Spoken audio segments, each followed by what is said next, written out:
Hi, everyone. Today we're diving into something super important, introducing yourself with confidence.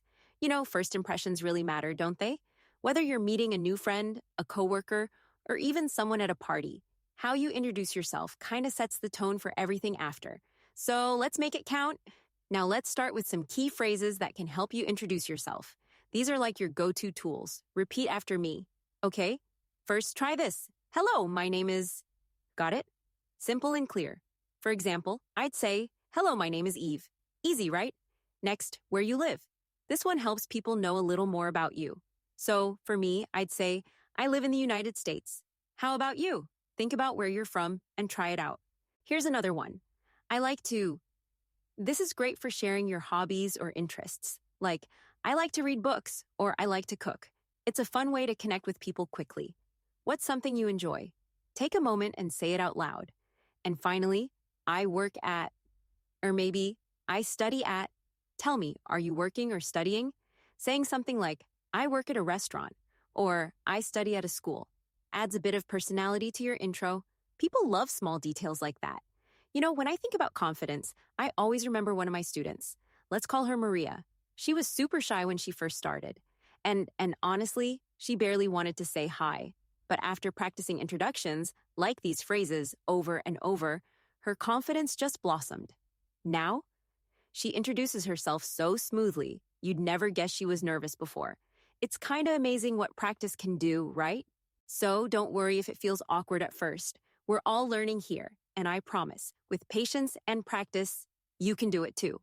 All right, so now that we've looked at some great phrases you can use, let's break them down a little more and kind of add some fun options, yeah? First up, greetings. This is like the opening line of your introduction, and it sets the mood. You've got your formal ones, right? Like, hello, good morning, good afternoon, or even good evening. These are great for professional settings, like work or interviews. But you also need casual ones. So you could say, hey, or hi, or even what's up. The trick is to choose what feels natural for you and what fits the situation. You probably wouldn't walk into a business meeting with a, what's up, right? But with your friends, totally fine. Next, let's talk about your name. It's simple, really, really simple, but important. You can say, I'm Eve, or I am Eve. If you want to mix it up a bit, try, my name is Eve, or my name's Eve. Notice how my name's is just a shorter version? Both are correct, so just use the one that feels natural to you. Okay, now here's a fun part, where you're from. This helps people connect with you, you see? So I might say, I'm from the United States. Or to be more specific, I'm from New York. You can start with your country or your city. Why not try it now? Think of where you're from and say it out loud with me. I'm from, go ahead. And oh, don't forget to share something about yourself, like a hobby or something you enjoy. This part is like the hook that makes people want to learn more about you. For example, I like to sew. Or I like to play soccer. Whatever reflects who you are, what's something you like? Say it. Try starting your sentence with, I like to... Now let's put it all together, step by step. Imagine we've never met. I might go, hello, my name is Eve. I'm from the United States. I like to sew. See? It's not really about saying a lot. It's about saying enough to let the other person get to know you. Why not try your full introduction too? Pause if you need to think about it. I'll be right here waiting for you. Don't forget, these basics are your building blocks. The more you use them, the more natural they'll feel. Trust me, practice makes a big, big difference. So, we've talked about words, but did you know introductions are not just about what you say? It's also about how you say it. And I don't mean just with your voice. I'm talking about your body language. Yep, those little movements and expressions speak just as loud as your words. For example, think about eye contact. In the US, it's super important. If you're looking at someone when you introduce yourself, it shows confidence. But, and this is big, you don't want to stare. That's going to feel, well, awkward. Just natural eye contact, like you're interested in the person you're talking to. Try it out when you practice. And a big one, smiling. A warm smile can make people feel comfortable right away. It's like saying I'm friendly without actually saying it. It works almost anywhere in the world, except in a few contexts where smiling too much might come off as insincere. But we'll talk about those in a minute. There's also how you stand. Straight posture, standing tall, makes you look confident and approachable. Compare it to slouching. If you're all slumped over, people might think you're not interested in talking. Posture really makes a difference. Okay, now let's talk about something super interesting. Cultural differences. They play a big role in introductions. Like, in the US, you'll usually say a little bit about yourself right away, like your job or hobbies, or even shake hands. But in Japan, introductions can be more formal.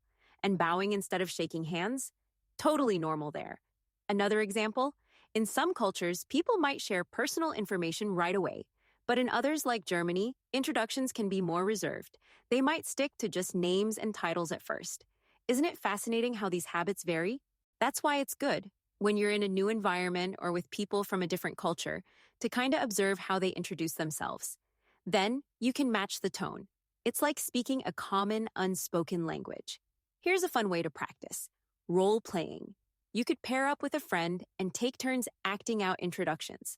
One of you could pretend to be at a job interview, or maybe it's meeting someone new at a party.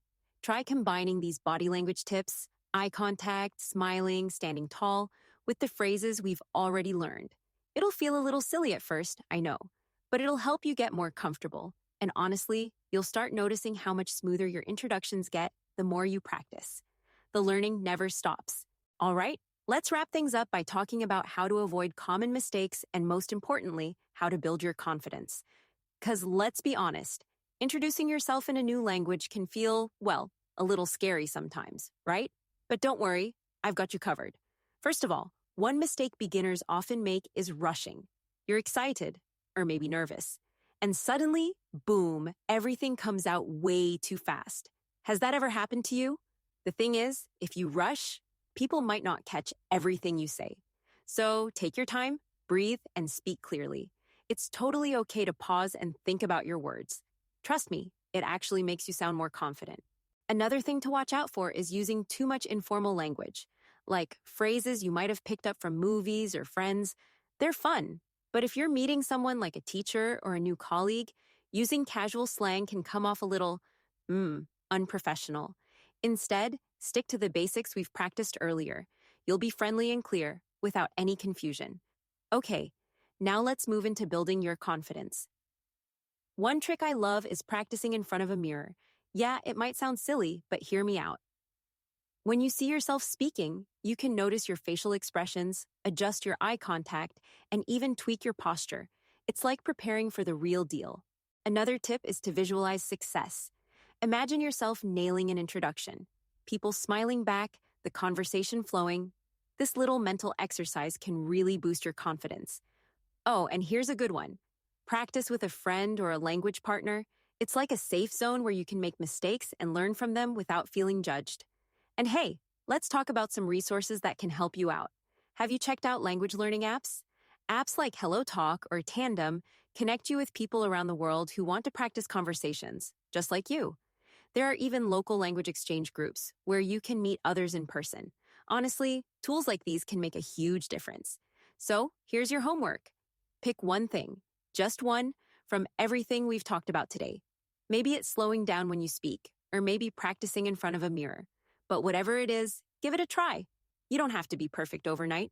Baby steps, okay? And with that, we've reached the end of today's episode. I really hope these tips help you feel more confident and comfortable introducing yourself.